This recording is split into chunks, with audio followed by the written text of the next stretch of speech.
নমস্কার। আজ আমি আলোচনা করব বৃশ্চিক রাশি এবং লগ্নকে নিয়ে।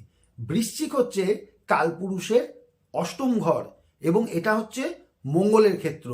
স্বাভাবিকভাবেই যেহেতু মঙ্গলের ক্ষেত্র, এই রাশি এবং লগ্নের লোকেরা কিন্তু একটু জেদি এবং একগুঁয়ে প্রকৃতির হয়ে থাকে, কিন্তু এদের জেদ আর রাগটা বাইরে থেকে কিন্তু বোঝা যায় না, আর এরা কিন্তু দীর্ঘদিন রাগ পুষে রাখতে পারে।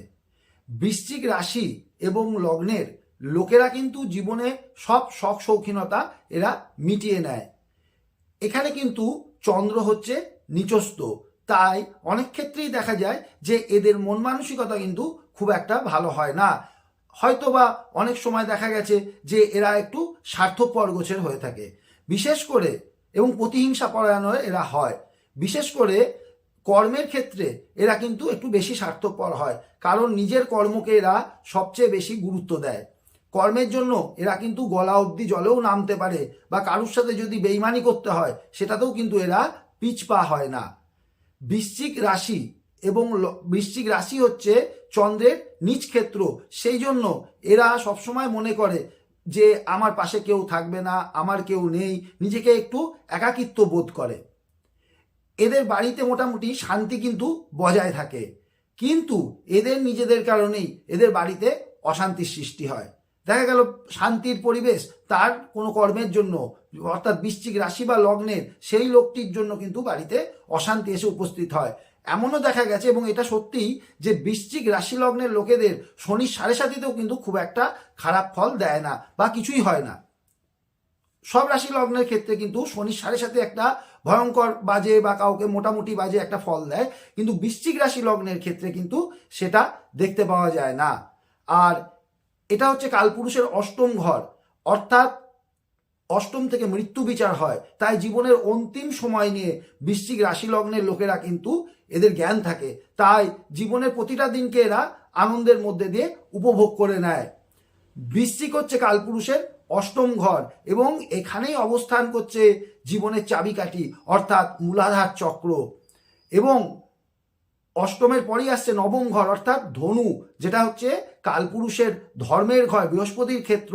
এবং বৃশ্চিকের পঞ্চম ঘর অর্থাৎ কালপুরুষের দ্বাদশ ঘর হচ্ছে মীন, যেটা হচ্ছে অষ্টম, অর্থাৎ বৃশ্চিকের পরিণতি। মানে কোনো ঘরের পঞ্চম ঘর হচ্ছে সেই ঘরটার পরিণতি। তাই মূলাধার চক্র অর্থাৎ আধ্যাত্মিক ক্রিয়াকর্মের মাধ্যমে মূলাধার চক্রের শক্তিতে যদি জাগ্রত করতে পারে বা আধ্যাত্মিক ক্রিয়াকর্ম করতে পারে, তবে বৃশ্চিক রাশির লোকেরা কিন্তু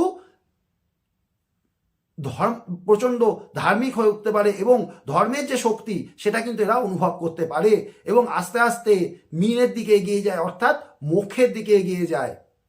বৃশ্চিক রাশির লোকেরা এরা কিন্তু পেটে কথা রাখতে পারে না, এরা কিন্তু লোককে কথা বলে বেড়ায়।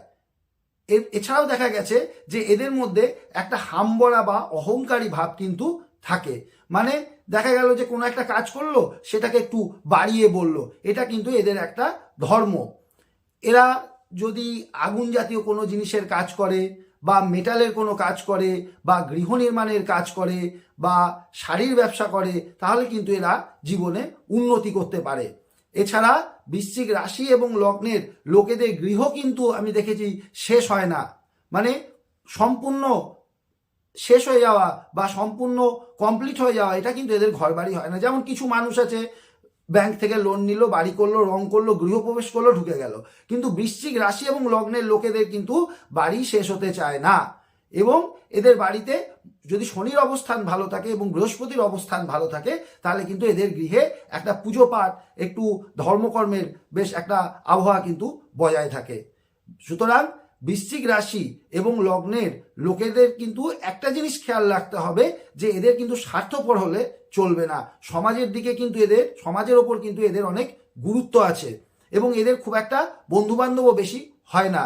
আর এদের রোগ বলতে মেয়েদের তো গাইনোলজিক্যাল প্রবলেম আসবেই, যেটা হচ্ছে মেয়েদের যে রোগগুলো হয়, এবং ছেলেদের প্রোস্টেট গ্ল্যান্ডের সমস্যা, ঘাড়ে যন্ত্রণা, নার্ভের সমস্যা, পেটের সমস্যা এবং চুল উঠে যাওয়ার সমস্যা, এই জিনিসগুলো কিন্তু দেখতে পাওয়া যায়। আজকে এই পর্যন্তই। নমস্কার।